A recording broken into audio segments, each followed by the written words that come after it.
peux donner un puissant amen au Seigneur. Ton amen est trop faible ce matin. Donne un amen de quelqu'un qui va recevoir quelque chose de la part de Dieu.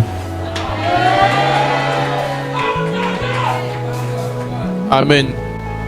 Tu peux directement grandir en sagesse, en stature et en grâce. On peut le dire encore, grandir en sagesse, en stature et en grâce. Amen. Gloire à Dieu. Gloire à Dieu. Amen, amen. Alors nous avons longuement compris la nécessité pour nous de grandir spirituellement, grandir émotionnellement. Et aujourd'hui, on va toucher la croissance en stature. Tu veux directement la croissance en stature. On va aller dans Jérémie 18, verset 6. Jérémie 18, verset 6. Si quelqu'un a trouvé, quelqu'un peut prendre un micro et lire. Jérémie 18, verset 6. Quelqu'un peut prendre un micro et faire la lecture. Je lis la parole du Seigneur. Jérémie 18, verset 6. Ne puis-je pas agir envers vous comme ce potier, maison d'Israël, dit l'Éternel. Voici comme l'argile est dans la main du potier, ainsi vous êtes dans ma main, maison d'Israël. Amen. On peut acclamer la parole.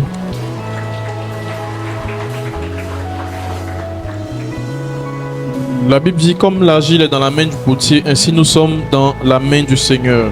Amen. Et le Seigneur, c'est le potier. Nous sommes cette argile-là qui a besoin d'être façonnée à son image. On va lire aussi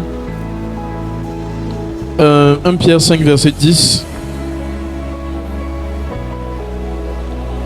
1 Pierre 5, verset 10. Le Dieu de toute grâce, qui vous a appelé en Jésus-Christ à sa gloire éternelle, après que vous aurez souffert un peu de temps, vous perfectionnera lui-même, vous affermira, vous fortifiera et vous rendra inébranlable. Amen. Amen. Le Dieu de toute grâce qui nous a appelés en Jésus-Christ, après que nous ayons souffert un peu de temps, nous perfectionnera lui-même, nous affermira, nous fortifiera et nous rendra inébranlables. Amen. Nous sommes cette argile-là dans les mains du potier, et ce pot-là ou ce vase-là est censé devenir inébranlable. Amen. Nous sommes censés devenir inébranlables. Tu peux dire avec moi inébranlable. Nous sommes censés devenir inébranlables. Amen. Et on devient inébranlable lorsqu'on atteint ce qu'on appelle la stature parfaite de Christ. On peut dire ensemble la stature parfaite de Christ. On va lire Éphésiens 4, verset 11, du verset 11 au verset 13. Lorsque Dieu veut te faire grandir en stature, qu'est-ce qu'il va faire? Il va te conduire auprès d'un berger. Dans tous les domaines de vos vies, là où Dieu veut vous faire grandir en stature, il va vous conduire auprès d'un berger. Ou encore, un autre mot qu'on utilise, auprès d'un mentor. Dis avec moi un mentor. En entreprise, ces personnes-là peuvent s'appeler maître de stage. Amen. Ton maître de stage va t'apprendre des choses pour que tu puisses te perfectionner par rapport au poste que tu dois occuper. Amen. Mais tout commence d'abord par le spirituel, parce que nous sommes d'abord des esprits, nous avons une âme et nous habitons dans un corps. Donc quand Dieu décide de te perfectionner, la première chose qu'il fait, il va te donner un berger pour ta vie spirituelle. Amen. Dis avec moi un berger.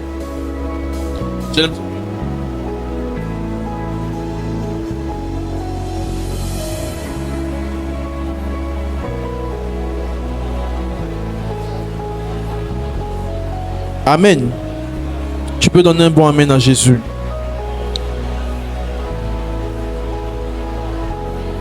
Éphésiens 4, verset 11.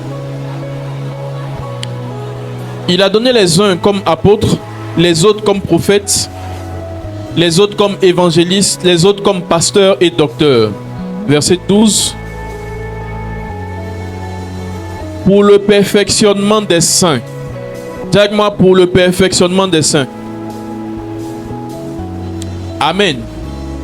Les saints, c'est qui? Les saints, c'est toutes les personnes ou l'ensemble des personnes qui ont accepté Jésus comme leur Seigneur et leur Sauveur. Amen. Donc dans le Nouveau Testament, ceux qu'on appelle les saints, c'est nous, ceux qui ont accepté Jésus dans leur vie. Amen. Et on dit, pour qu'on puisse devenir parfait, Dieu revient sur le verset 11, pour qu'on puisse devenir parfait, pour qu'on puisse atteindre la perfection, pour qu'on puisse atteindre la stature parfaite de Christ, Dieu nous a donné des apôtres, directement des apôtres, des prophètes, des évangélistes, des pasteurs et des docteurs. Amen. Reviens sur le verset 12, s'il te plaît. Et il nous a donné ces différents types de bergers-là pour notre perfectionnement. En vue de quoi? En vue de l'œuvre du ministère et l'édification du corps du Christ. L'œuvre du ministère, c'est accomplir la charge ou l'ensemble des charges que Dieu veut nous confier dans nos vies. Donc quand Dieu veut te faire accomplir ta destinée, accomplir ce à quoi tu as appelé, il va te donner un berger. Mais un berger qui va travailler à te perfectionner. Amen. Te perfectionner spirituellement et te perfectionner aussi émotionnellement. Amen, amen. Allons finir le verset 13. Et on dit ce berger-là, ou ces bergers-là, qu'est-ce qu'ils vont faire? Ils vont travailler, nous aider à travailler à notre perfection, jusqu'à ce qu'on puisse parvenir à l'unité de la foi, à la connaissance du Fils de Dieu, à l'état d'homme fait, à la mesure de la stature parfaite de Christ. Dites-moi, à la mesure de la stature parfaite de Christ. On peut rester sur le verset 13, s'il vous plaît. À la mesure de la stature parfaite de Christ. Tu peux dire que moi, la stature parfaite de Christ. Amen. Donc, la mission d'un berger, la mission d'un pasteur, d'un évangéliste, d'un père spirituel et autres, c'est de te faire atteindre à la fin la stature parfaite de Christ. Tu peux encore dire avec moi la stature parfaite de Christ. C'est vrai que tu as accepté le Seigneur Jésus. C'est vrai que tu viens à l'église. C'est vrai que maintenant même tu sais peut-être le Seigneur dans un département. Tu sais le Seigneur à l'église. De temps en temps tu évangélises. C'est bien tout ça. Mais le plan parfait du Seigneur, c'est que lorsqu'il te donne un berger, tu puisses atteindre ce qu'on appelle la stature parfaite de Christ. Amen. C'est quoi la stature parfaite de Christ?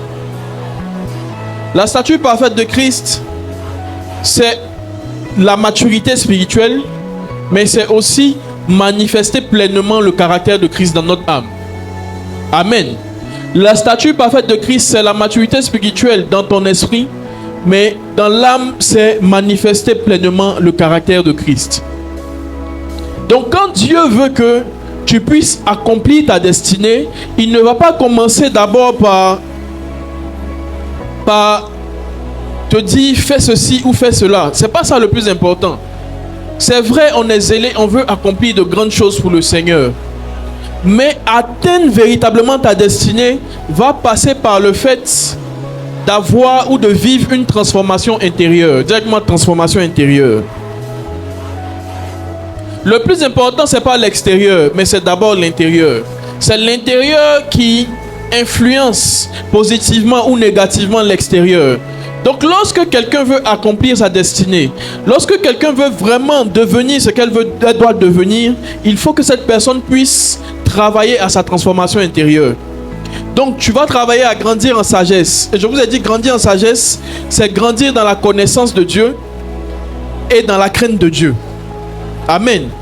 Dis avec moi, grandir en sagesse, c'est grandir dans la connaissance de Dieu et dans la crainte de Dieu. La Bible dit, dans le Saint-Esprit, il y a l'Esprit du Seigneur, l'Esprit de force et de conseil, l'Esprit de sagesse et d'intelligence. Mais la Bible nous parle d'une manifestation de l'Esprit qu'on appelle l'Esprit de connaissance et de crainte de l'Éternel. On peut le dire ensemble, l'esprit de connaissance et de crainte de l'Éternel. Donc lorsque nous voulons grandir en sagesse, nous devons chercher l'esprit de connaissance de Dieu. C'est-à-dire, tu dois chercher à connaître Dieu en profondeur. Chercher à connaître Dieu en profondeur. Chercher à connaître ce Jésus-là que tu as accepté. Amen. Et ça, c'est par la méditation, c'est par l'écoute des enseignements, c'est par la prière aussi. Parce que dans la prière, nous passons aussi du temps avec le Seigneur. Donc, on va grandir dans la connaissance de Christ. Pour grandir en sagesse, il faut grandir dans la connaissance de Christ, mais aussi il faut grandir dans la crainte de l'Éternel. Pourquoi grandir dans la crainte de l'Éternel? Parce que plus tu connais Christ, plus tu auras le désir profond et le désir ardent de lui plaire. Amen. Donc, la connaissance et la crainte nous amènent à grandir en sagesse. Mais ce qui nous amène à grandir en stature, ce n'est pas la connaissance et la crainte, mais c'est plutôt la maturité spirituelle et le caractère de Christ. Amen. Dites-moi la maturité spirituelle et le caractère de Christ. Amen.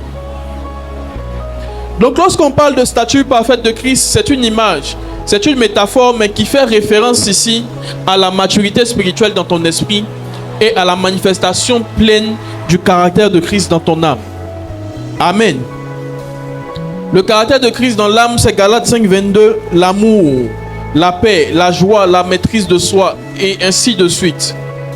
Donc ce que Dieu va faire, pour nous donner la stature parfaite de Christ, il va travailler notre caractère. Avec l'aide du Saint-Esprit, mais aussi avec l'aide d'un berger pour notre perfectionnement. Amen, amen. Donc si nous n'avons pas la maîtrise de nous-mêmes, Dieu va nous emmener à travailler cet aspect de nos vies. Pourquoi? Comment? Par des situations que nous allons vivre. À chaque fois que tu demandes à Dieu de te communiquer un aspect du caractère de Christ, il va permettre que tu puisses vivre des événements et des situations qui vont te mettre face à la manifestation de ce caractère. Amen. Pour grandir en stature, ça se fait beaucoup dans la pratique. Dans la pratique. Je vous ai dit grandir en stature, c'est grandir dans la maturité spirituelle, mais ça grandir aussi dans le caractère de Christ. Donc grandir dans le caractère de Christ, ce sera beaucoup dans la pratique parce que pour chaque aspect du caractère de Christ, on va vivre des situations. Si Dieu veut te faire grandir dans l'amour qui est dans le caractère de Christ, il va te permettre de vivre des situations dans lesquelles tu as des ennemis. Et il va te dire, bénis tes ennemis, fais du bien à ceux qui te font du mal. Ça te fait grandir dans l'amour. Si Dieu veut te faire grandir dans la maîtrise de soi, il va permettre que tu puisses vivre des situations dans lesquelles des personnes vont te heurter. Ça va te faire grandir dans la maîtrise de soi. La maîtrise de soi, ce n'est pas seulement vis-à-vis de la colère, mais c'est aussi vis-à-vis de certaines formes de tentation. Quelqu'un qui ne se maîtrise pas, par exemple, face aux tentations sexuelles, c'est un manque de maîtrise de soi. Amen. Donc, avant même de tomber dans la fornication, ce qui va te conduire dedans, là, c'est le manque de maîtrise face à ce type de tentation. Est-ce qu'on est ensemble? Est-ce que tu peux donner un bon amen au Seigneur si tu es là? Dis avec moi la maîtrise de soi. Donc nous devons rechercher la stature parfaite de Christ. La stature parfaite de Christ. On peut le dire ensemble, la stature parfaite de Christ. Nous sommes tous ici en train de croître en stature. La stature, c'est une certaine forme émotionnelle et spirituelle qui présente le Christ à l'intérieur de nous. Lorsqu'on nous voit, est-ce qu'on voit Jésus? Lorsqu'on voit notre caractère, est-ce qu'on voit Jésus? Lorsqu'on voit ta vie spirituelle, est-ce qu'on voit Jésus? C'est ce type de question-là que tu dois te poser. Pour grandir en stature, tu dois te demander, face aux situations, comment Jésus aurait fait? Amen. Comment Jésus aurait fait? Comment Jésus aurait raisonné face à cette situation-là? Comment Jésus aurait agi face à cette situation? Et plus nous sommes dans on a cette envie-là de faire comme Jésus, nous allons progressivement grandir en stature. Amen. Donc le Seigneur, pour nous faire grandir en statut, va nous confier ou va nous donner des bergers, va nous donner un berger. Si tu veux en entreprise, si tu veux grandir en statut ou avoir la forme nécessaire pour toi, pour évoluer, il va falloir que tu te rapproches d'un devancier. Les bergers ou les devanciers dans plusieurs domaines de nos vies sont censés nous donner la stature nécessaire pour nous. Amen. Afin d'accomplir des exploits. Donc si nous sommes des personnes qui n'aimons pas apprendre auprès des autres, on ne pourra pas grandir en statut. Parce que grandir en statut, c'est pas seulement Dieu et toi. C'est entre toi et les hommes. Amen. Est-ce que quelqu'un est avec moi ce matin? Donne un puissant amen au Seigneur. Grandir en statut, c'est pas seulement Dieu et toi, mais c'est entre toi et les hommes.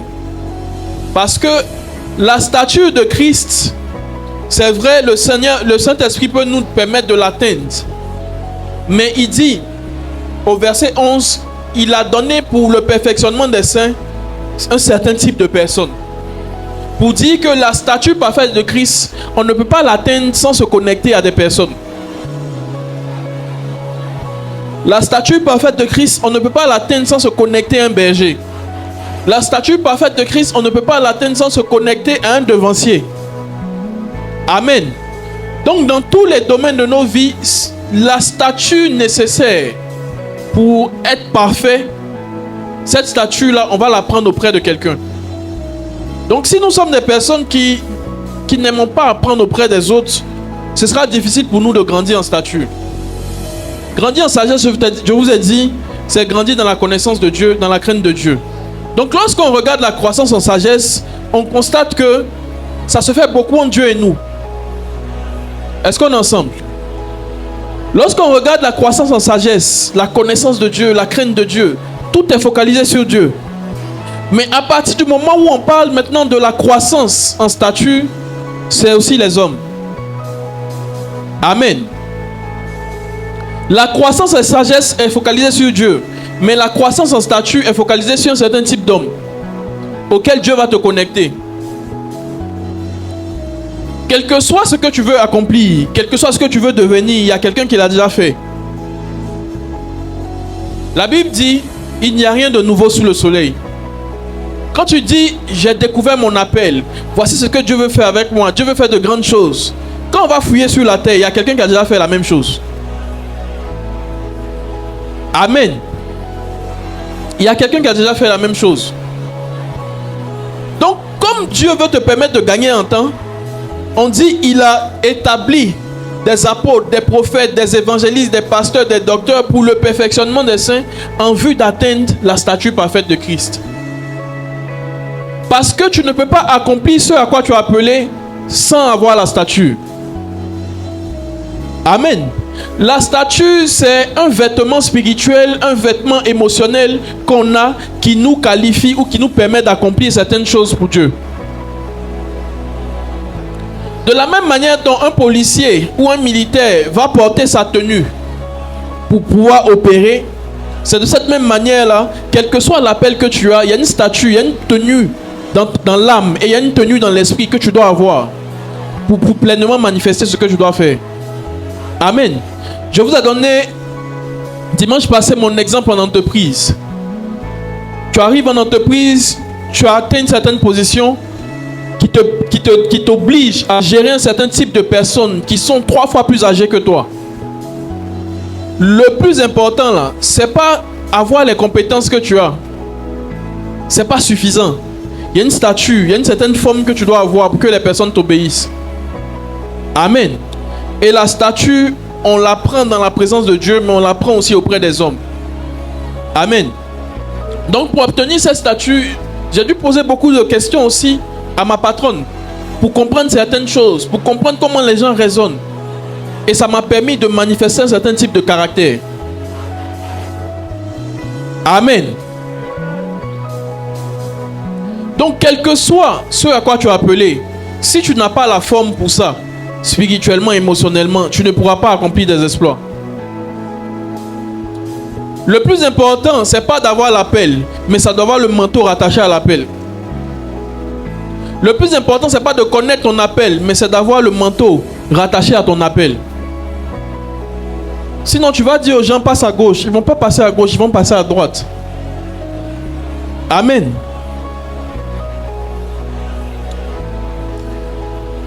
On va lire une histoire dans la parole.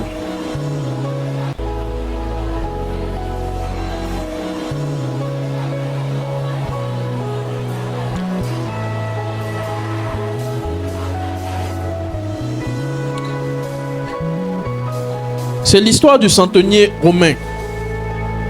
Matthieu 8, verset 9. Matthieu 8, verset 9. Regardez ce qu'il dit. Matthieu 8, verset 9. La com.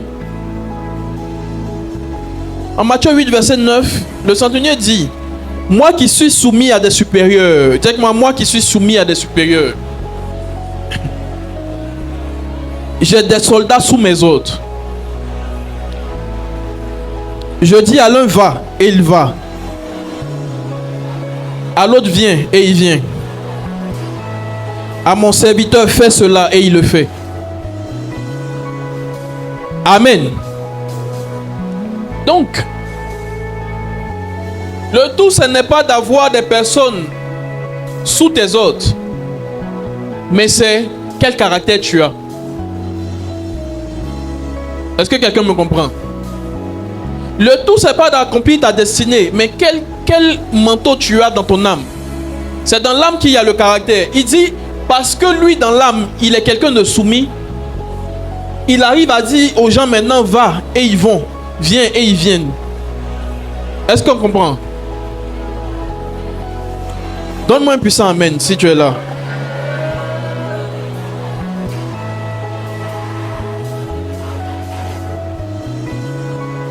La stature parfaite de Christ, c'est, comme je vous ai dit, la maturité spirituelle dans l'esprit, mais dans l'âme, c'est un certain type de caractère qu'on appelle le caractère de Christ. Christ était soumis à Dieu le Père. C'est pourquoi même lorsqu'à un moment donné, son âme était angoissée parce qu'il devait partir à la croix, il a dit, Père, non pas ma volonté, mais ta volonté. C'est un certain niveau de soumission. Lorsque tu commences à dire, Seigneur, non pas ma volonté, mais ta volonté, c'est un certain niveau de soumission. Lorsque tu commences à dire à ton respo, c'est vrai que je n'ai pas envie de faire, hein, mais ce que tu dis de faire, là, je vais faire. Lorsque tu es au travail, ton patron te demande de faire quelque chose, tu n'as pas envie de faire, et tu décides de te soumettre, c'est un certain type de caractère qui va te donner la stature de Christ. Amen. Donc la soumission, c'est un caractère dans l'âme. Mais regardez ici le centenier. Il avait... Le centenier, c'est un chef de combien? Un chef de 100 personnes. Donc il avait 100 personnes sous ses ordres. Mais il dit une chose. Il dit ce qui fait que les gens lui obéissent là, c'est parce que lui-même il est soumis à ses supérieurs. Amen. C'est parce que lui-même il est soumis à ses supérieurs. Tu ne pourras pas devenir ce que tu dois devenir si tu ne manifestes pas le caractère de Christ. Dans le caractère de Christ, il y a de l'amour, il y a de la soumission. Amen. La soumission, c'est quoi? La soumission, c'est de l'obéissance par amour. La soumission, c'est de l'obéissance par amour.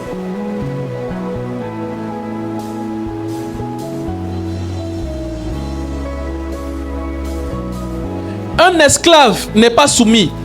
Un esclave obéit. Mais une épouse est soumise parce qu'elle obéit par amour. Un esclave n'est pas soumis. Un esclave obéit. Mais une épouse est soumise. Pourquoi? Parce qu'elle obéit par amour. Mais l'esclave n'obéit pas par amour. L'esclave obéit par contrainte. Est-ce qu'on est ensemble? Donc le caractère de Christ, dans le caractère de Christ, Galates 5, 22, il y a de l'amour. Et dans l'amour, là, il y a la soumission. Amen. Dans l'amour, il y a de la soumission. Donc, le centenier, là, il y a une tenue qu'il porte parce qu'il est chef de 100 personnes. Il y a une tenue physique qu'il porte. Mais cette tenue-là, c'est pas ça qui fait que les gens lui obéissent. Ce qui fait que les gens lui obéissent, c'est parce que lui-même, il a pris l'habitude d'être soumis à ses supérieurs. N'avez-vous pas remarqué des personnes qu'on nomme à des postes et puis ils demandent aux gens de faire quelque chose et puis les gens ne font pas? Pourquoi? Parce qu'ils n'ont pas la statue pour le poste. Ils n'ont pas la statue pour le poste. Que ce soit en entreprise ou dans des gouvernements, si tu dis aux gens passez à gauche et puis tous ils passent à droite, tu n'as pas la statue. Si on te confie la responsabilité d'un département et puis tous ceux dans le département ne t'écoutent pas, tu n'as pas la statue. Tu n'as pas la statue. Et nous-mêmes qui sommes sous des personnes dans des domaines de nos vies, si on ne prend pas le temps d'être soumis à ces personnes-là, on n'aura pas la statue pour devenir ce qu'on doit devenir. Quand Dieu veut te donner la statue de Christ, il te met sous des autorités. Quand Dieu veut te donner la statue de Christ, il te met sous une autorité. Sous des mentors, sous un berger, sous un père spirituel. Quand Dieu veut te donner la statue, il te met sous quelqu'un. Il te met sous des responsables. Quand Dieu veut te donner la statue professionnellement, va te mettre sous un patron. Il va te mettre sous des managers. Il va te mettre sous des gens qui vont te donner des ordres. Mais si tu es quelqu'un, tu obéis difficilement aux consignes, aux ordres qu'on te donne, tu n'obtiendras pas la statue que tu dois avoir pour accomplir de grandes choses dans ta vie. Amen. Si tu es une jeune fille ou même un jeune homme, tes parents t'envoient et puis tu ne vas pas, tu es impoli à la maison, tu n'auras pas la statue pour devenir une bonne épouse demain. Tu n'auras pas la statue pour être une bonne mère demain. Donc demain tu vas devenir maman et puis tes enfants vont te fatiguer. Mais parce que tu n'as pas pris le temps de prendre la statue quand tu étais sous ta mère. On te dit ne sors pas la nuit, tu sors. On te dit ne fais pas, tu es dans notre maison, tant que tu es sous notre toit, voici comment tu dois marcher. Toi tu dis non, je ne marche pas comme ça, je vais marcher de telle autre manière. Quand tu auras ton propre toit, ceux qui seront sous ton toit vont marcher aussi d'une autre manière.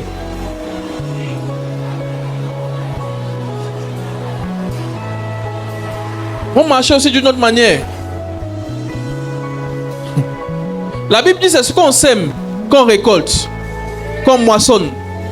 Si tu as semé l'insoumission, tu vas récolter l'insoumission. Si tu as semé l'impolitesse, tu vas récolter l'impolitesse. Parce que c'est ce que tu sèmes là, que tu moissonnes. Ce que tu sèmes te donne un certain type de vêtements spirituels. Ce que tu sèmes, la manière dont tu te comportes là, ça te donne un certain type de vêtements dans le monde spirituel. Amen. Le vêtement que nous devons avoir dans le monde spirituel, c'est la statue de Christ. Est-ce que quand on regarde spirituellement, émotionnellement, tu ressembles à Jésus? Pour avoir la statue de Christ, il faut travailler à ta maturité spirituelle. La maturité spirituelle, on la travaille comment? On la travaille par le fait de développer la sagesse. Par le fait de grandir en sagesse. Quelqu'un qui grandit dans la connaissance de Christ, qui grandit dans la crainte de Dieu, il va devenir mature progressivement. Amen. Mais la maturité spirituelle n'est pas suffisante pour avoir la statue de Christ. La maturité spirituelle n'est pas suffisante. Parce que dans la statue de Christ, il n'y a pas seulement la maturité, mais il y a aussi le caractère de Jésus. Il y a aussi le caractère de Jésus.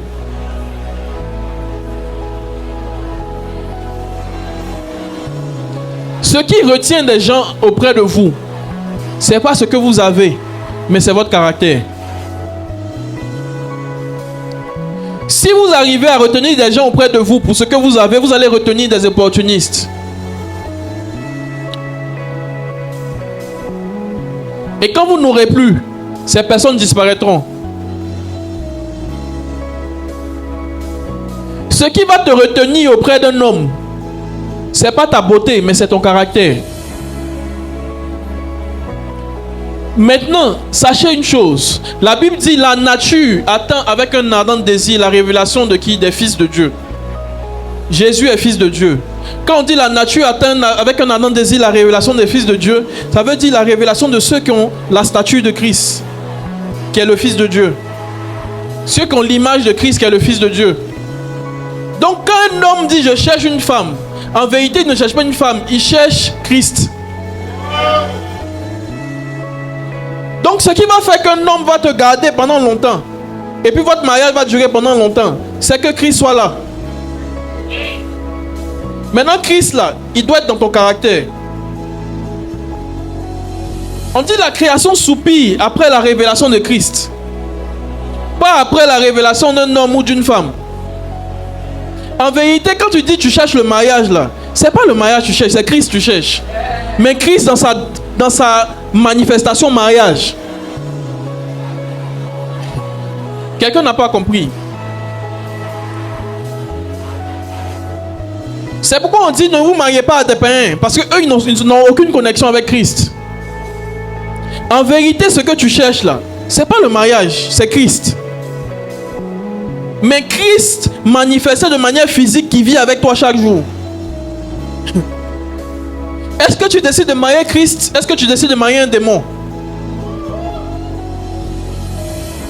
Il y a des personnes qui sont dans l'église mais qui ne sont pas encore Christ, qui sont encore des démons. Dans leur caractère là, il n'y a pas le caractère de Christ, c'est un esprit qui conduit leur caractère. Un esprit qui guerrier qui conduit leur caractère dans l'âme. Donc tu n'as pas marié Christ, tu as marié un démon guerrier.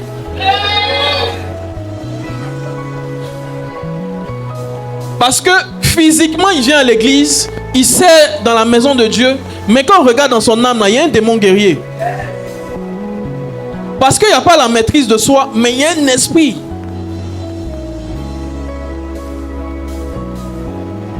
Donc la statue qu'il a là, c'est la statue d'un démon guerrier. Pas la statue de Christ. Pourtant on dit la création soupire après Christ. Donc à chaque fois que vous aurez un besoin, sachez que c'est Christ que vous cherchez. C'est pourquoi Jésus dit si quelqu'un a un besoin, en d'autres termes, qu'est-ce qu'il a dit? Il dit si quelqu'un a soif, qu'il vienne à moi. C'est-à-dire si quelqu'un a un besoin, qu'il cherche Christ. Le monde ne cherchera pas Angela ni Sarah. Le monde cherchera Christ dans Angela et dans Sarah. Est-ce que quelqu'un comprend ça? Les gens soupirent après Christ. Les païens soupirent après Christ. Les entreprises soupirent après Christ. Les nations soupirent après Christ. Quand Pharaon a rencontré Christ, il s'est soumis. Comment Pharaon a rencontré Christ? Il a rencontré Christ dans Joseph. Il dit, est-ce qu'on va voir dans toute l'Égypte quelqu'un qui est aussi sage? C'est-à-dire que Joseph avait grandi en sagesse au point où, quand on regarde Joseph, on voit Jésus. Et Pharaon sait qu'il n'y a pas quelqu'un dans l'Égypte qui est comme ça. Il dit, à partir d'aujourd'hui, je te donne la royauté. Après moi, c'est toi. Quand les gens vont rencontrer Christ en vous, vous allez voir que vous serez positionné à des niveaux d'élévation que vous n'avez jamais imaginé. C'est pourquoi tu dois prendre très au sérieux cette série d'enseignements-là. Il ne faut pas voir ça comme on te dit des choses pour t'embrouiller encore, comment tu vas grandir, comment tu ne vas pas grandir. Non. Il faut savoir que tout ce que tu cherches là se trouve dans ta capacité à grandir. Tout ce que tu recherches se trouve dans ta capacité à grandir en sagesse, à grandir en stature. Est-ce qu'actuellement quand tu te regardes là, tu ressembles à une bonne épouse? Quand tu regardes ton caractère là, est-ce que ton caractère ressemble à une bonne épouse?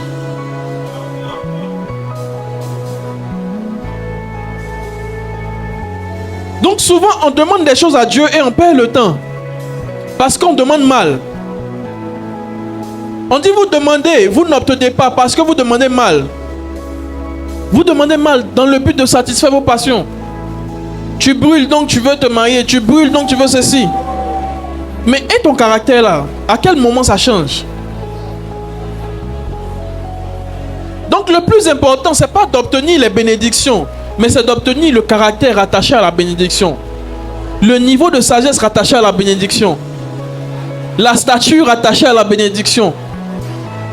Tu dis tu veux un grand poste en entreprise, mais est-ce que tu as la stature pour ça? Est-ce que tu as la stature pour ça? Est-ce que tu sais gérer des gens?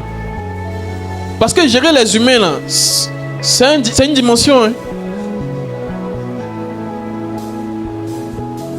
Gérer même un seul être humain, c'est compliqué.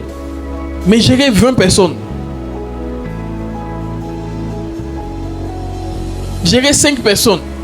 5 éducations différentes. 5 caractères différents. 5 mentalités presque différentes.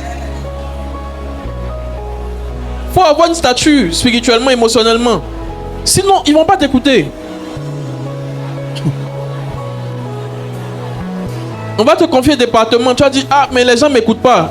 Mais on ne t'écoute pas parce que tu n'as pas la stature.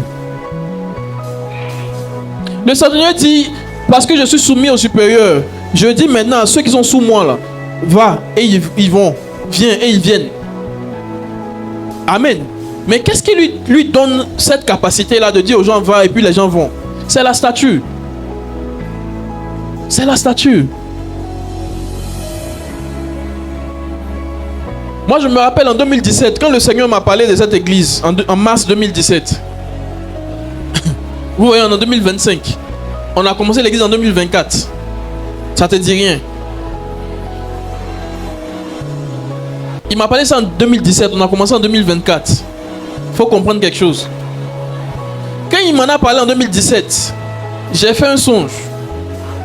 Je marchais avec quelques amis qui étaient à base d'honneur. On évangélisait de temps en temps, mais je n'étais pas de là-bas. J'ai eu un songe dans lequel j'ai vu mon père spirituel. Et quand je l'ai vu, quand je me suis réveillé, j'ai demandé au Seigneur qu'est-ce que ce songe-là veut dire. Il dit, cet homme-là, si tu ne le suis pas, tout ce que je t'ai dit que tu dois faire là, tu ne pourras pas faire. Tout ce que je t'ai dit que tu vas te faire là, tu ne pourras pas bien faire ça si tu ne le suis pas. Donc va apprendre auprès de lui. Va servir auprès de lui. Et soumets-toi à lui. Est-ce que vous comprenez? Donc ça fait qu'aujourd'hui, tout ce que je fais par rapport à mon appel, c'est parce que j'ai appris à me soumettre quelque part.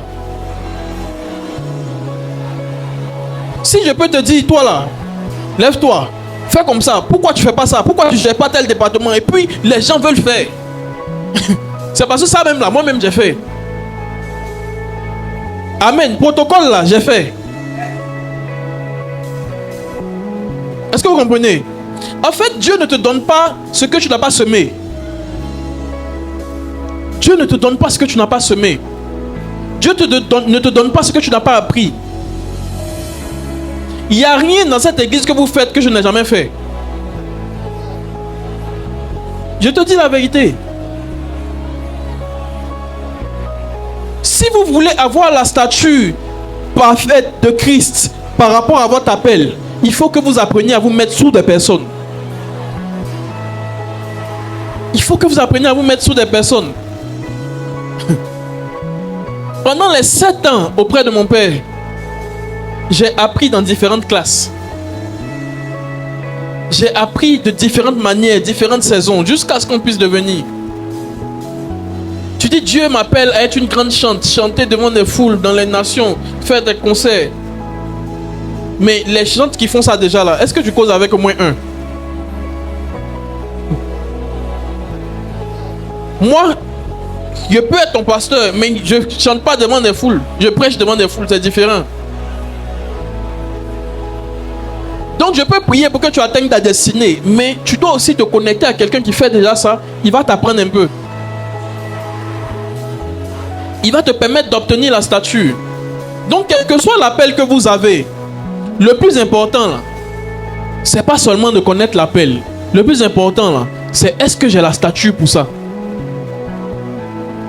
Pour avoir la stature, j'ai pris 7 ans. On dit Dieu a donné des prophètes, des apôtres, et ainsi de suite, des évangélistes, des pasteurs. Pour avoir la stature d'évangéliste et de pasteur, j'ai pris 7 ans. M'asseoir et puis apprendre. Toi, tu dis tu dois devenir un grand chef d'entreprise. Est-ce que tu apprends auprès des grands chefs d'entreprise? Si Dieu me dit je dois devenir pasteur, je suis allé apprendre auprès d'un pasteur. Dieu m'a dit, je dois devenir évangéliste. Je suis allé apprendre auprès d'un évangéliste. Ma grâce est que dans la même personne, il y a tous ces manteaux-là. Maintenant, toi, qu'est-ce que Dieu te dit que tu dois devenir? Qu'est-ce que Dieu te dit que tu dois faire? La statue, pour ça, se trouve auprès de quelqu'un. Mais se trouve surtout dans ta capacité à te soumettre à cette personne. Les insoumis, là, n'accompliront pas leur destinée. Parce que même quand vous allez commencer à accomplir, vous allez vous rendre compte que c'est difficile. Parce que les gens ne vous écoutent pas. Amen. Dis Saint-Esprit, aide-moi à grandir en stature. Amen. Donc tout ce que tu n'as pas appris là, tu ne pourras pas devenir, tu ne pourras pas obtenir ces choses-là. Il a fait protocole pendant 1 an et demi. Chaque dimanche à 6 h, je suis devant chez le bishop, devant sa porte. Poser c'est du jeu. Il doit aller prêcher, je lave ses chaussures, je lave semelle de ses chaussures. Le père, voici ça. Posez que on se réveille le matin et puis les gens nous suivent. C'est pas. Tu te réveilles pas le matin, non, j'ai un grand appel et puis les gens vont te suivre facilement. Tu es qui? Tu viens d'où? Tu viens d'où? Ce qu'il est en train de faire là, il fait ça, je suis arrêté jusqu'à. C'est pas du jeu. Mais c'est nécessaire. C'est nécessaire parce que ça te permet, ce que tu n'as pas vu, ce que tu n'as pas observé, tu ne peux pas devenir. Tu ne peux pas devenir. Et puis il y a une chose aussi que Dieu m'a dit récemment. Dieu m'a dit, tu vas arrêter de devenir si tu arrêtes d'observer. Parce qu'on ne finit pas de devenir.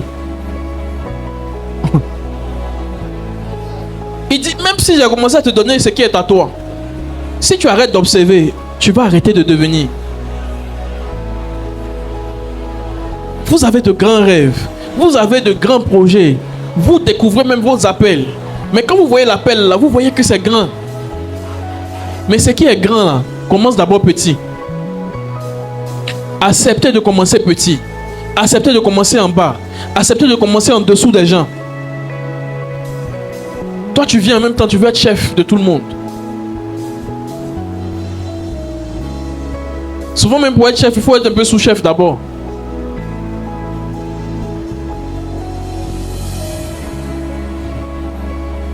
Donne un puissant amen au Seigneur.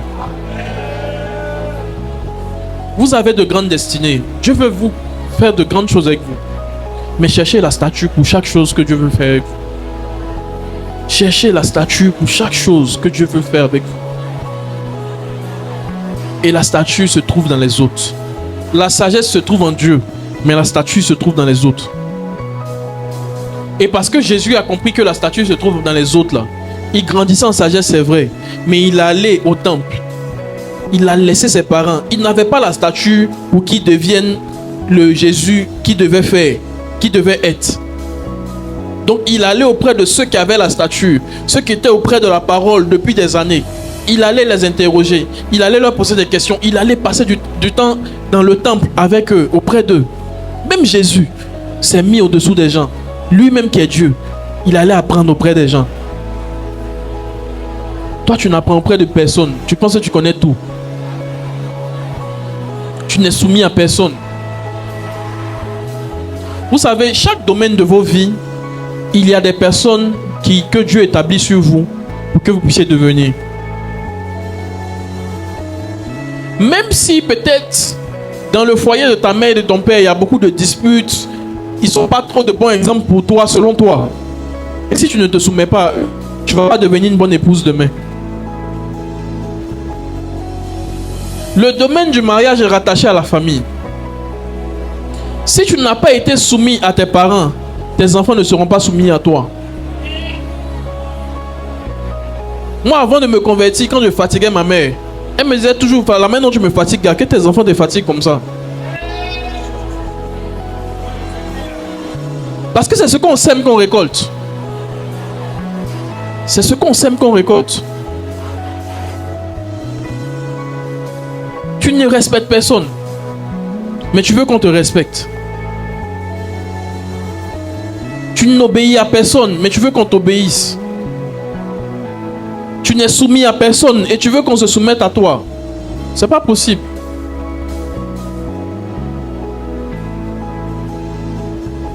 Tu dis, Seigneur, donne-moi un bon mari. Mais est-ce que tu respectes ton papa? Est-ce que tu respectes ton papa? Tu ne respectes pas ton papa, c'est mari tu veux respecter. C'est mari tu veux.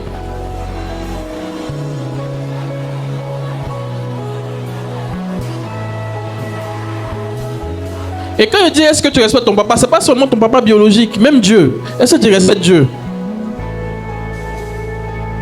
Dieu, est-ce que tu es soumise à Dieu? La Bible dit, Marie, sacrifiez-vous pour vos épouses. C'est ça, non? Comme le Seigneur l'a fait pour l'église. Mais il dit une chose, il dit, femmes, soyez soumises à vos épouses comme au Seigneur. Soyez soumises à vos époux comme au Seigneur. Tu n'es même pas soumise au Seigneur. Tu n'es pas soumise au Seigneur. Et puis tu dis, Seigneur, donne-moi un époux. Personne ne va se sacrifier pour toi.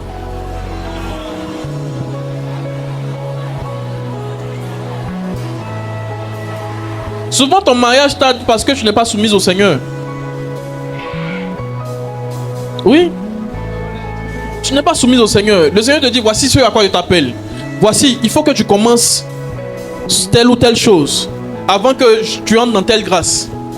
Depuis au moins 5 ans, tu luttes avec Dieu sur ton appel, tel aspect de ton appel, tu luttes avec Dieu. Et puis je dis, tu veux te marier. Dieu dit, il faut commencer à chanter. Depuis 5 ans, tu luttes avec lui. Et puis tu dis, tu veux te marier. Tu n'es pas soumise à Dieu. Tu n'es pas soumise à Dieu. Dieu ne peut pas te donner aussi ce que tu demandes. Parce qu'il sait que la manière dont lui, Dieu, tu n'es pas soumis à lui. Tu ne peux pas te soumettre à un homme.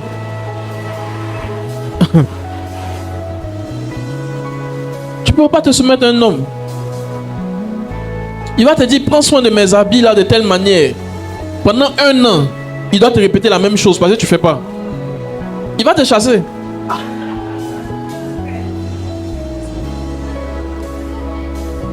Ah, il y a des hommes qui ne durent pas dans mauvais rêves. Hein. Surtout si vous êtes allé prendre des païens qui n'ont pas trop la crainte de Dieu. Et même là, il n'y a pas Saint-Esprit qui a leur parler pour dire non, sois patient avec elle, sois patient avec elle. Il ne va pas entendre Saint-Esprit. Amen. Il va te chasser.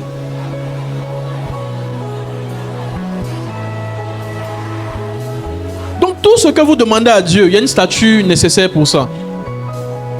Tout ce que vous demandez à Dieu, il y a une statue nécessaire pour ça.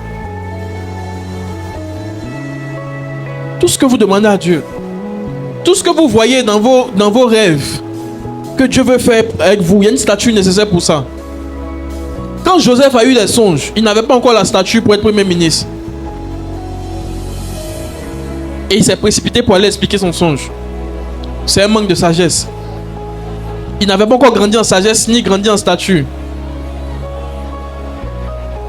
Le puits lui a permis de grandir. La prison lui a permis de grandir. La femme de Potiphar lui a permis de grandir. Quand il arrivait devant Pharaon, maintenant il avait la sagesse et la statue de Christ. Et Pharaon a vu Christ en lui maintenant. Il y a des épreuves que vous allez vivre qui sont là pour vous faire grandir. Qui sont là pour vous faire grandir. Si tu es quelqu'un, par exemple, tu gaspilles l'argent, tu ne sais pas bien gérer, Dieu va te mettre dans une situation de galère pour que tu puisses grandir dans ta maturité financière. Il va créer une sécheresse là pour que tu apprennes.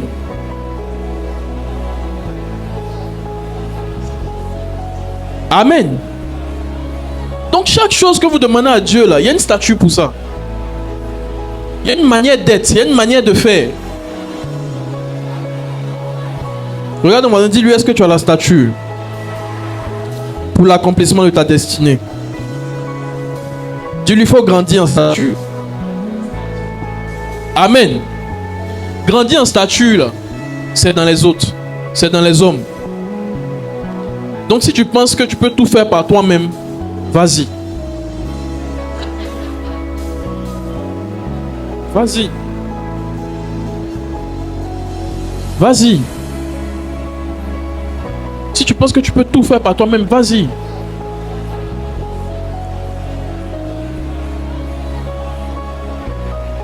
À quoi est-ce que Dieu vous appelle? Qu'est-ce que Dieu vous demande de faire?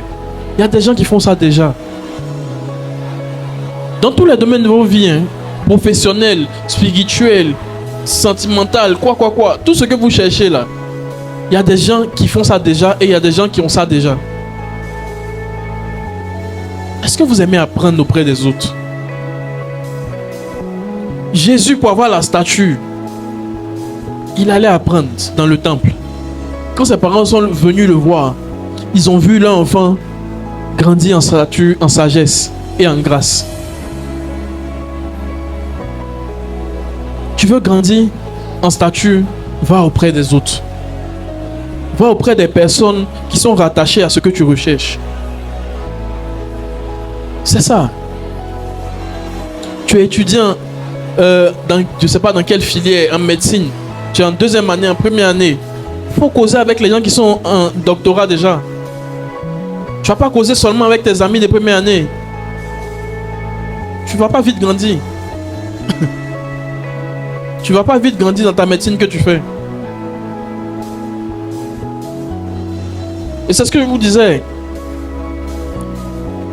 Vous avez seulement pour amis les gens qui font les mêmes choses que vous et qui ont les mêmes choses que vous. Il n'y a pas de devancier auprès de toi. Tu ne te connectes pas aux gens qui sont déjà un peu plus loin. Tous les chemins que vous voulez emprunter, il y a des gens qui ont déjà emprunté ces chemins-là. Tu veux devenir la meilleure journaliste de Côte d'Ivoire. Il y a déjà eu des meilleurs journalistes de Côte d'Ivoire. Donc tout ce que Dieu vous dit, voici ce que je ferai dans vos vies. Il y a des gens qui le font déjà. Cherchez ces personnes-là. Mais la Bible dit une chose. On dit pour vous donner la statue parfaite là. Au-delà de ces mentors-là, Dieu vous donne un berger. Soit Dieu va te donner un apôtre, ou un évangéliste, ou un pasteur, ou un docteur, pour ton perfectionnement en vue d'avoir la statue de Christ. La statue ne s'obtient pas comme ça. Non, moi j'ai ma relation avec Dieu. Entre Dieu et moi, on travaille à la statue. Tu n'auras jamais de statue. Dieu lui-même a décidé que la statue soit dans les autres. Le centenier dit, moi qui suis soumis à mes supérieurs, c'est parce que je suis soumis à mes supérieurs, aux autres, que les autres aussi se soumettent à moi. Tu n'es soumis à personne. Tu fais les choses comme tu veux, quand tu veux. En famille, tu n'es pas soumis à tes parents. Au travail même là, tu fais les choses comme tu veux. À l'église encore même là c'est gâté. Là même tu ne considères pas. Parce qu'ici même on ne te donne pas salaire. Donc département même où on t'a mis là même là, tu t'en fous. Tu viens quand tu veux, tu fais quand tu veux, comme tu veux. Il y a des choses que tu vas demander à Dieu que tu ne vas jamais obtenir. Quand Dieu vous place dans un département, c'est parce qu'il sait ce qui va vous arriver dans 2 ans, dans 5 ans. C'est parce qu'il sait ce qu'il veut faire avec vous dans 2 ans, dans 5 ans. Donc quand il te place là, il sait pourquoi il t'a mis là. Il sait pourquoi il t'a mis là. Les départements à l'église sont faits pour vous donner la statue. Sont faits pour vous donner la statue.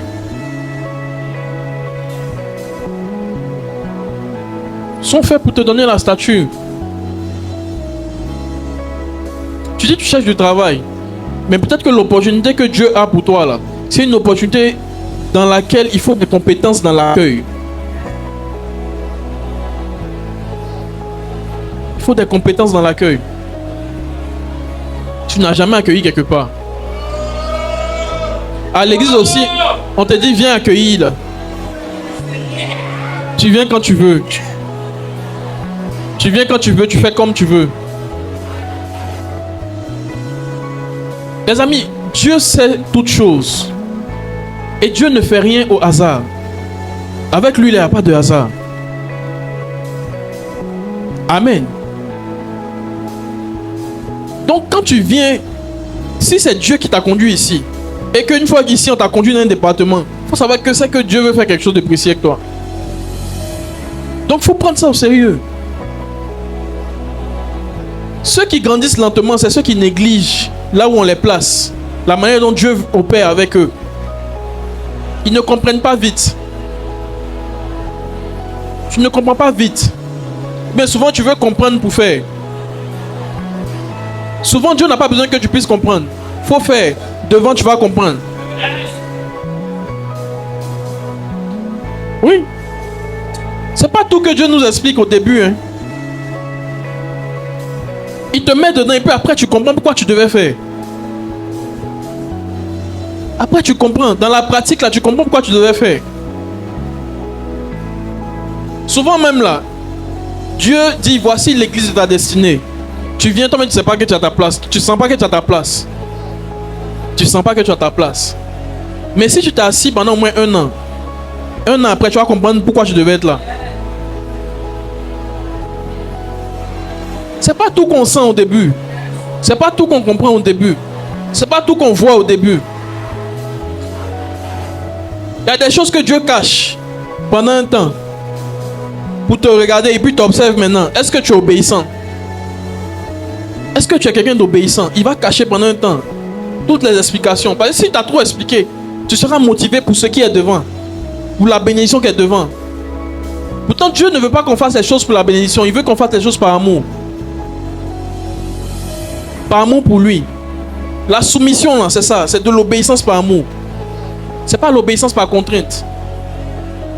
Tant que tu obéis à Dieu par contrainte, tu n'auras pas les grâces rattachées à ton obéissance.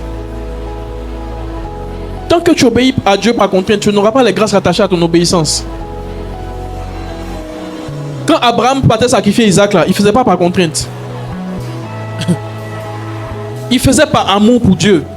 Et pour ça, là, Dieu dit, à partir d'aujourd'hui, là, je te donne les nations, je te donne tout. S'il le faisait par contrainte, là, les bénédictions rattachées à ça, là, il ne les aurait jamais. Il ne les aurait jamais obtenues. On n'obéit pas par contrainte, on obéit par amour. Même quand on ne comprend pas, on obéit par amour. Seigneur, je ne comprends pas pourquoi tu fais de telle manière avec moi. Mais parce que je t'aime, je le fais, j'obéis, j'avance. Seigneur, parce que je t'aime. C'est pas tout qu'on comprend au début. Il y a des classes avec Dieu là. Au début, vous n'allez pas comprendre. La classe n'a pas de nom. La classe n'a pas de nom. C'est un moment, plus tu es dans la classe, un moment tu comprends maintenant, c'est quelle classe. Plus tu es dans la classe, un moment tu comprends dans quelle classe tu es. Sinon au début là, il n'y a pas de nom sur la porte. Tu es dans la situation et puis tu es là. Tu poses la question à Dieu, il ne te répond pas. Il te dit vas-y seulement. Faut être, ça va aller mon enfant. Mais si tu as fui cette classe, si tu as fui, et puis tu as continué ta vie chrétienne, ça va te rattraper devant là-bas. En Dieu, on ne saute pas de classe. C'est à l'école, on saute classe. Sinon, chez Dieu, là, on ne saute pas classe. On ne saute pas de classe avec Dieu. Donc, dans les classes dans lesquelles vous êtes en ce moment, dans vos vies chrétiennes, dans votre service avec Dieu, faites bien ce qu'on vous a confié de faire. Soyez là et faites bien ce que Dieu vous confie. Ça va vous donner la stature. Et devant, vous allez comprendre pourquoi vous auriez dû faire ça. Il y a des bénédictions qui tardent dans vos vies juste parce que vous refusez de prendre la stature. Et la stature, c'est dans les hommes, c'est dans les gens, c'est dans les autres. Tu veux la stature de Christ. Cherche les gens rattachés à ta destinée, les autorités rattachées à ta destinée. C'est tout. Éphésiens 6, Éphésiens chapitre 6, versets 5 à 8. Est-ce qu'on est ensemble? Donne un puissant amen au Seigneur Jésus. Éphésiens chapitre 6, versets 5 à 8.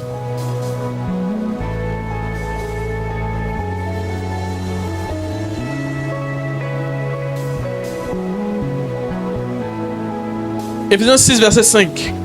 Serviteurs, obéissez à vos maîtres selon la chair, avec crainte et tremblement, dans la simplicité de votre cœur, comme à qui? Comme à Christ. Dis avec moi, comme à Christ.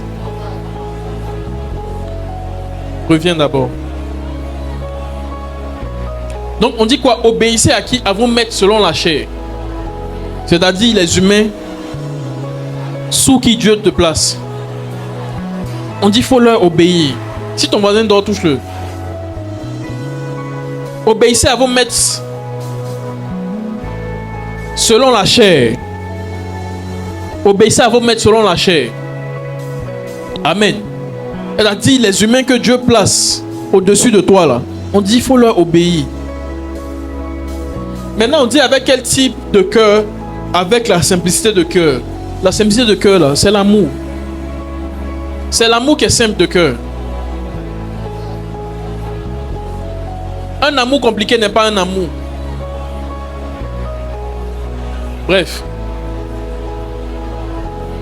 Obéissez à vos maîtres selon la chair, avec crainte et tremblement, dans la simplicité de votre cœur, comme à Christ. Comme à Christ. Amen. Donc parce que tu obéis à Christ,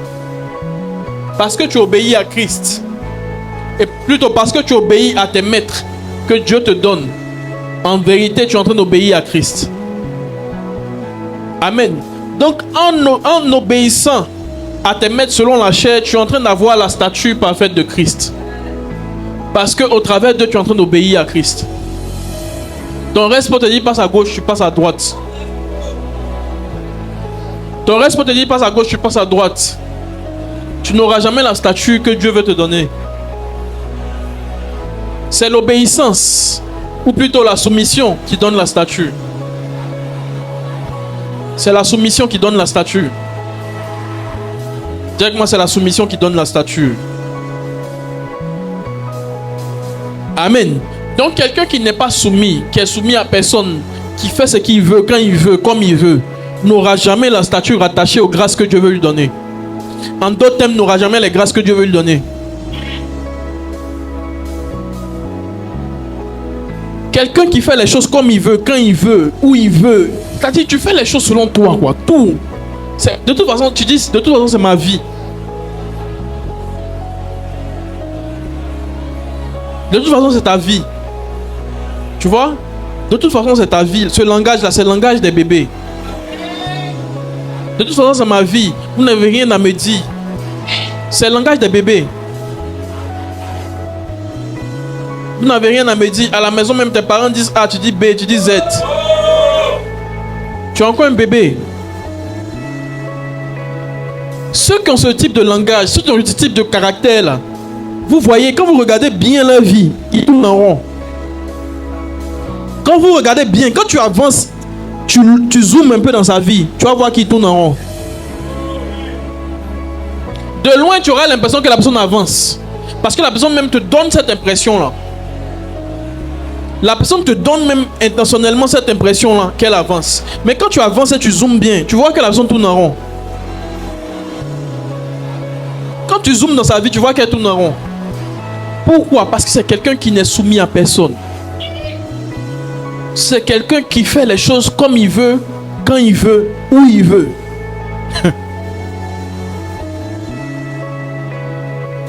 Tu vas tourner en rond. Tu vas sérieusement tourner en rond. Ce sont les bergers qui montrent la direction. Quand tu n'as aucun berger, tu n'as pas de direction. Et tu tournes en rond. Il n'y a personne qui te dit ce que tu dois faire, ce que tu ne dois pas faire. En famille, il n'y a personne que tu écoutes. Au travail, il n'y a personne que tu écoutes. À l'église encore, il n'y a personne que tu écoutes. Tout le monde a besoin d'un maître. L'indépendance là, c'est pas de Dieu. Dans le monde spirituel, l'indépendance n'existe pas. Le mot indépendance, c'est pas dans le vocabulaire de Dieu. C'est pas dans le vocabulaire de Dieu. Ce sont des inventions des hommes.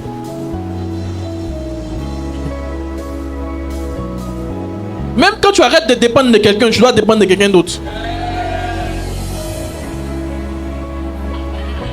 Tu dis, je suis devenu autonome. Regardez, la plupart des jeunes filles qui sont allées loin dans leurs études, qui se sont battues, elles sont devenues professionnellement. Elles ont de grands salaires. Elles vivent seules. dans leur maison, elles ont voiture. Pour se marier là, c'est difficile. Elles sont remplies dans les églises. Il y a ça d'autres.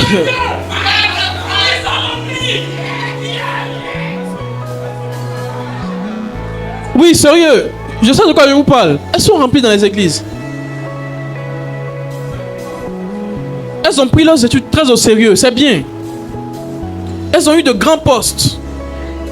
Elles ont beaucoup d'argent.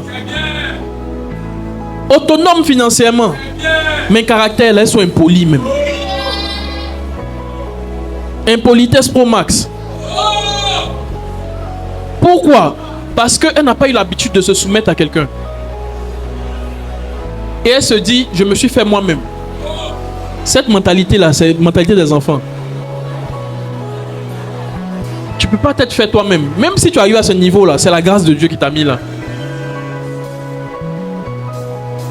La plupart sont orgueilleuses. Je me suis fait moi-même. Je n'ai besoin de personne. C'est l'esprit de Lucifer. C'est l'esprit de Lucifer. Je n'ai besoin de personne. Je me suis fait moi-même. Donc marie-toi toi-même. Enseigne-toi toi-même.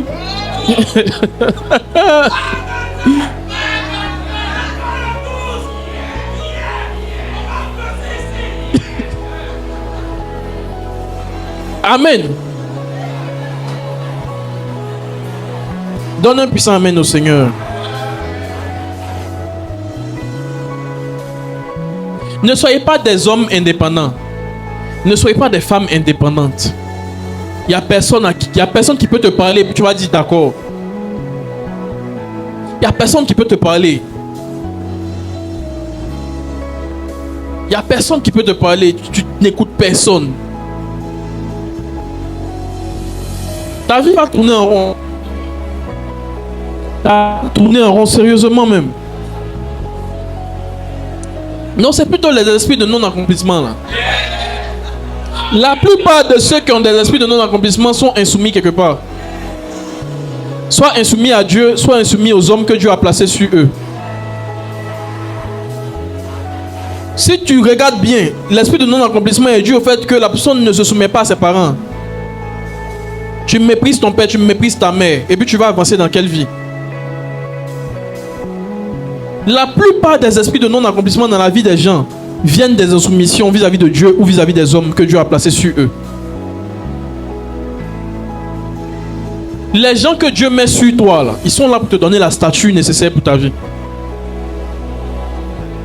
Que ce soit au travail, même si ta patronne est compliquée, c'est ta patronne.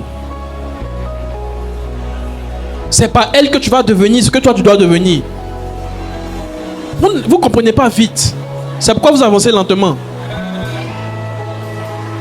Ton patron est compliqué, c'est ton patron. Ton patron est compliqué, c'est ton patron. Dieu ne choisit pas les autorités en fonction des défauts ou des qualités qu'ils ont.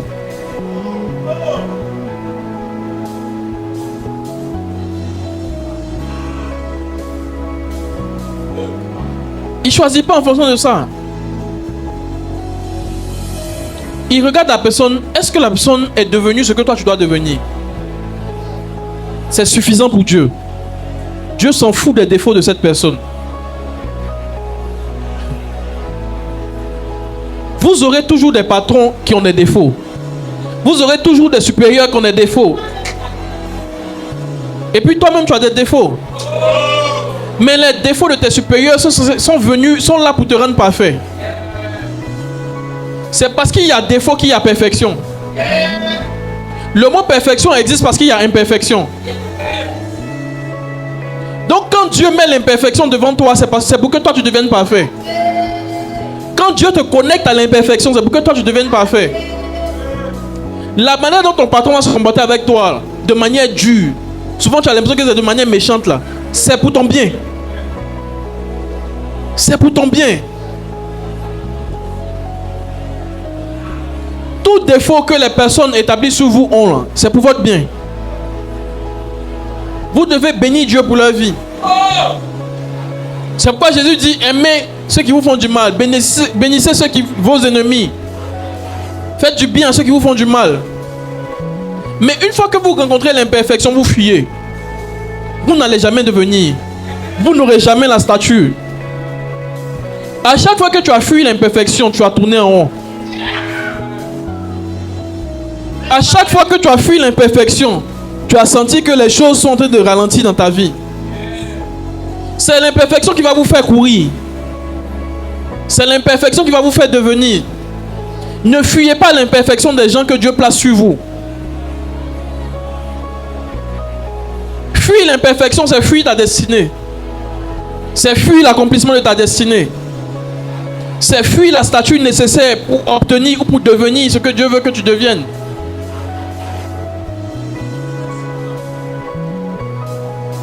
Amen. Dis Seigneur, donne-moi la stature. Est-ce que tu sais que quand tu dis Seigneur, donne-moi la stature, le Seigneur va t'envoyer des gens qui ont l'imperfection. Il va t'envoyer des gens qui ont la perfection, mais en eux aussi il y a l'imperfection. Ce sont les deux là qui vont te rendre toi parfait.